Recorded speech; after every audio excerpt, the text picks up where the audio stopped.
wouldn't surprise me if he raised. Well, I think raising just makes all the bluffs fold and every better hand still calls. Oh, he doesn't. I don't think he's thinking Israel's necessarily going to bet this big with just the king. If he knew that, he would raise, but I think he's expecting Israel to check back. Wouldn't the ace have been a good card just to rep it, though? And, well, he's got a pair. If he had no pair, then I think he might try and bluff. But Pavel does have a losing hand. I suspect this will go check. Pavel trying to work out how he missed that one. Desperate to get to showdown. He could rep hearts here. He does rep hearts. Wow! He moves all in. What a play! What a play! He moves all in. How can Surely Isildur call? Isildur can't call here. He's thinking it through in his head. He's thinking he called me on the flop. If he caught the ace on the turn, surely he would have bet. Well, it's hearts or nothing. Raised. Yes, he's checking the chip count. Surely he can't call this. Just thinks there's no way Pavel calls 100 million with a flush draw. In actual fact, he did. He had the nut flush draw in diamonds and a pair. Well, the problem is the flush draw that he's most likely to check call with would be the king high flush draw for a pair of kings. And Isildur has that blocked. That is what is playing into Isildur's mind here. If he had the king of spades, he would just have to fold this. He does have pretty much the only flush draw. He is seriously considering calling here, James. I can see why. I can see his reasoning, and he's right. There's what hand does he call with a flush draw? Could, of course, be the nut flush draw.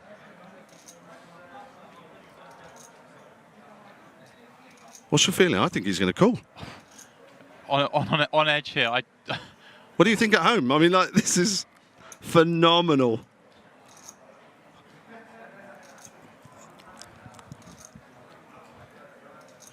So close. Pavel willing him to fold. This is for the title.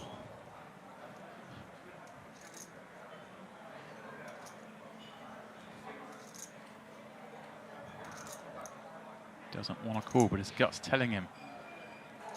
Only the nut flush plays this. Wow! What a goal! That's phenomenal! Oh my God! That is the greatest goal I've seen live here in Rosmerdorf. You saw it. Isildur made the call of the tournament. Oh my word! Isildur, with that call, is the Party Poker Millions Germany champion. That is phenomenal, James. I tell you what, I'm so glad I was in the commentary booth when that happened. Oh my God! Oh, wow! Yeah, she's sitting up in her chair and she's feeling like she can really win this. And the body language looks very good for her. You know, like we've been watching her for 2 days, being very deliberate about all the decisions. And can she play back on this board? I mean, who can watch this and say that poker is not sport? You know, you've got the switch. A lot of people I can think of. Do you want me to start naming them? And how long have you got? I don't know. The master of answering the rhetorical question. Who can say these are not two athletes in the prime of their... Oh, don't get him started again, for God's sake. In the prime of their careers. She's changed up her game. She hasn't got a strong enough hand to call down with. Oh, okay, it's a call. Wow. Oh, my God. Okay, well, how much better a card can she have hopes of seeing on the turn? Top pair now and the flush draw. Now she can go back into check call mode. We'll see how quickly he checks here. I mean, that was an out of position float with her. Don't make no mistake. She had nothing. She was planning something on the turn. By the way, under the heading of Jacob. Well, that's all she could have been doing, Barney. Yeah. This takes heart. Yeah. He doesn't switch off. I mean, I love the way he plays it. It might not be hard. It might be stubbornness. Their styles are so well set up for a great heads-up match because they've got opposite styles, haven't they? And a lot of it is card dependent. But now, you know, I think she was planning to do a check raise on the turn, and now she can just call because she's hit kind of like the ultimate bingo card on the turn for her. I think from her point of view, if she goes for the check raise, she doesn't give him the opportunity to lose his entire stack on the river. This is a give up. I say he gives up this time because you know she called on that that 2-diamond board. You know, she called again on the turn when the diamond came. What does he think he's going to get her off on the river? Look at the color of his ears right now, Barney. I think he's determined. He's committed to a strategy. Well, for a start off, she could have a flush. Yeah, but I actually I actually think he's well, kind it fits the story. I actually think it's very, very important to him to get a bluff. Oh, he has to bet really big. After getting a bluff called, I think there's something else at work here. He's overbet the pot here. He's overbet the pot. I think she's going to find this call quicker than the last one. It's unbelievable if she does make this call. Just how quick these people have switched without a cooler at all. Is this a harder or easier decision than the ace high? It's an easier one. Yeah. Because it's going to do her less damage if she's wrong. And, well, it's a huge bet, but just in terms of... And the 10 doesn't look that scary. It doesn't really fit. He would never have made this bet with hitting a 10 on the river, would he? No. I mean, it would be great if he could. No, he'd have been delighted to hit the 10 and checked. No, he probably would have valued it, but you know, he would have bet. Well, okay. You know what? If she found the call with the ace jack, I think she's finding this call too, isn't she? Now I think she's folding. Now I've decided she's because folding. she sat back in her chair. I don't think. Because she's only just got these chips. It's because of the 7-8. I think there's absolutely no chance she's folding here. No, I think she's calling. The game just keeps on changing, and you keep seeing new things. So Still looks the same to me.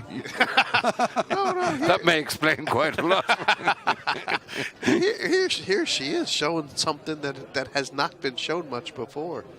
Whether she calls or folds, I hope she doesn't do it. Okay, 1 minute. So I don't know what Jacob had for lunch, but we are going to find out at some point. Who's put her on the clock? It can only be that Jacob's put her on the clock, and. How did he do that without That's what I lowering the want to hoodie? know. Does he wiggle his ears to No, I mean, you know, weird things happen sometimes. I mean, people get put on. Yes, oh, well yeah. played. Putting on the clock didn't help. He didn't think that she had the hand that strong. He thought he was getting her off ace high, and that's a great call. Look at that crowd out here. This is a great match. This is a great match. Eric might just have to fold here, unfortunately. Can't put a chip in, surely.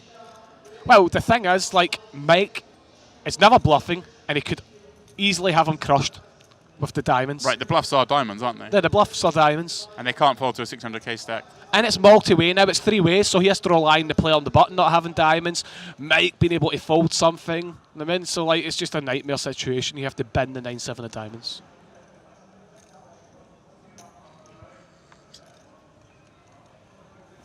And look at this, Gaston flickering the call with the 7s. Non-believer in the house. Well, Mike has only made it 100 on top. Look at this card, this is interesting to see if Gaston tries to take it away from Mike.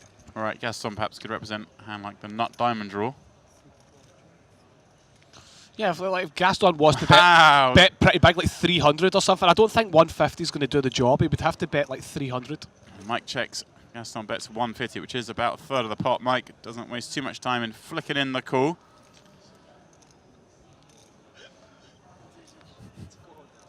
Now, the bluff will definitely get through, I think, if he does go for it. Right, the 10 of clubs completes backdoor clubs, and Gaston quickly reaching for chips. I think as long as he bets at least half the pot, he wins this pot. He's betting more than that. Those blue chips, 100,000 apiece, goes 525. Well, obviously, the way the hand's been played, it's kind of been a bit of a nightmare. But I'm saying, like, Mike having the queen of diamonds, this is not a good call. Right. You want your opponent to I'm saying that if he calls, he's good, but it's not a good call, theoretically. But it's Gaston.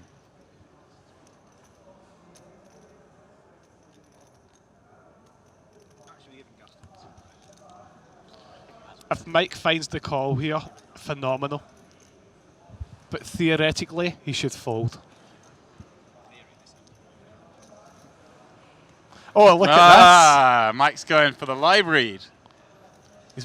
He's went for a live read. I mean, This is one of these things you sit here, you know what they got, so you look at a smile like that and I think it's a nervous smile. That was a very nervous It did look smile. that way, but we know it's nervous because he's got sevens. Let's see if Mike can pick up on it. Hopefully he can and pick up this bluff.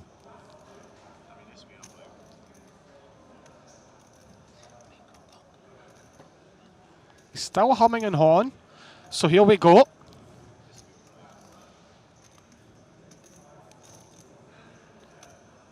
Would he really have a nervous face there if he's only got 300k behind? It's not as if he's nervous about him shoving all in. It's only another 300. Right.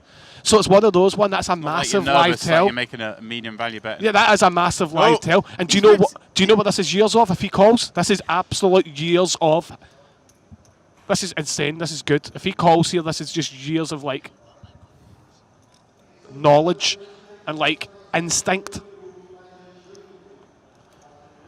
This is just knowledge and instinct of years of playing poker. It doesn't feel right to him, does it? He's thinking, what hand does Gaston bet the flop 4-way, call my check raise, then bet turn, bet river with on this run out? The brain's a fascinating organ. He's looked over But and he's seen a nervous smile. What does Gaston play And this way? something's going through in his mind. Ludo, what does he play this way though? What are the hands? Just literally, what, a set of fives or a set of threes? Ace-2 of diamonds, Ace-4 of diamonds, Ace-5 of diamonds.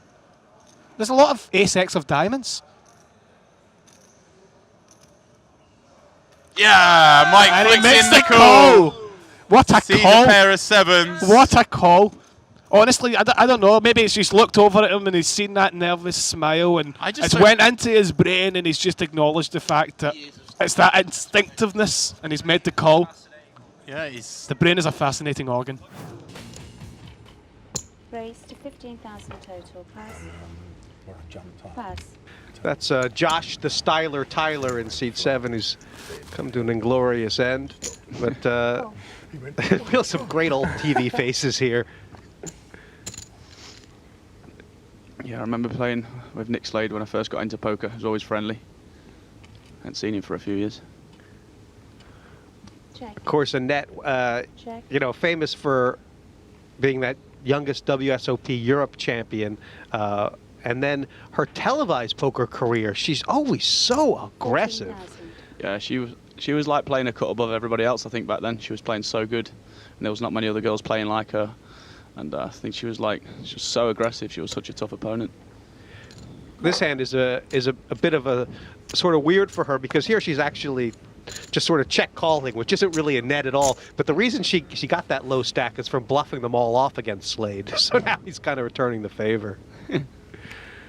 And she's played this hand quite well actually because she'll end up maxing value out here Yeah, this way. this is obviously a tough call. She doesn't really beat much, just beats raw bluff. So.